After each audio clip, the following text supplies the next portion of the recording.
Daily current news में अभी की खबर है, आरबीआई की 90वीं वर्षगांठ का समापन समारोह। हाल ही में भारत के राष्ट्रपति श्रीमती द्रौपदी मुर्मू ने भारतीय रिजर्व बैंक की 90वीं वर्षगांठ के समापन समारोह में भाग लिया। इस समारोह में राष्ट्रपति द्रौपदी मुर्मू के साथ केंद्रीय संचार मंत्री ज्योतिरादित्य सिंधिया, महाराष्ट्र के मुख्यमंत्री देवेंद्र फडणवीस और आरबीआई गवर्नर संजय मल्होत्रा ने कार्यक्रम में भाग लिया। आगे बढ़ने से पहले आपको बता दें, दृष्टि आईएएस मुखर्जी नगर की सभी क्लासेस शिफ्ट हो गई हैं नोएडा में। हिंदी माध्यम के IASGS फाउंडेशन बैच में एडमिशन आरंभ है और अंग्रेजी माध्यम में 8 अप्रैल 6 बजे से बैच आरंभ है। हमारा पता है C171/2, block A, sector 15, Noida. Noida sector 15 metro station के पास। अधिक जानकारी के लिए संपर्क करें 8750187501 पर।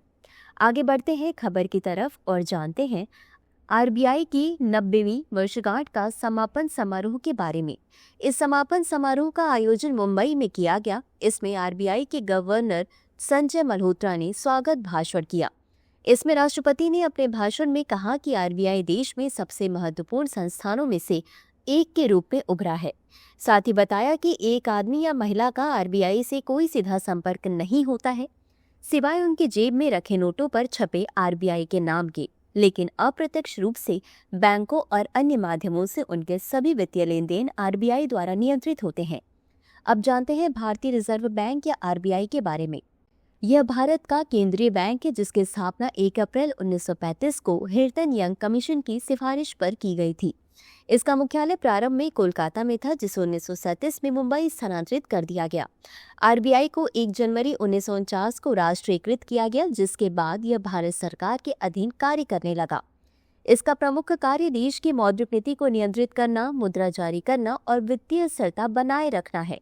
यह भारत की एकमात्र संस्था है जो रुपया यानी भारतीय मुद्रा जारी करती है। इसके अलावा यह repo rate, reverse repo rate, नकद आरक्षित अनुपात जैसी नीतियों के माध्यम से अर्थव्यवस्था में मुद्रा की उपलब्धता को नियंत्रित करता है। यह बैंकों का भी नियामक है जो उन्हें दिशा निर्देश देता है और आवश्यकता अनुसार ऋण प्रदान करता है। तो चलिए अंत में देखते हैं आज के अभ्यास प्रश्न को। आरबीआई के संदर्भ में निम्नलिखित कथनों पर विचार करें। 1. इसका मुख्यालय प्रारंभ में कोलकाता में था। 2. इसका प्रमुख कार्य देश की मौद्रिक नीति को नियंत्रित करना है। उपयुक्त में से कौन सा या कौन से कथन सही है या सही है? A केवल 1, B केवल 2, C 1 और 2 दोनों, D ना तो 1 और ना ही 2। इस प्रश्न का उत्तर कमेंट बॉक्स में जरूर दें। अभी के लिए बस इतना ही। धन्यवाद।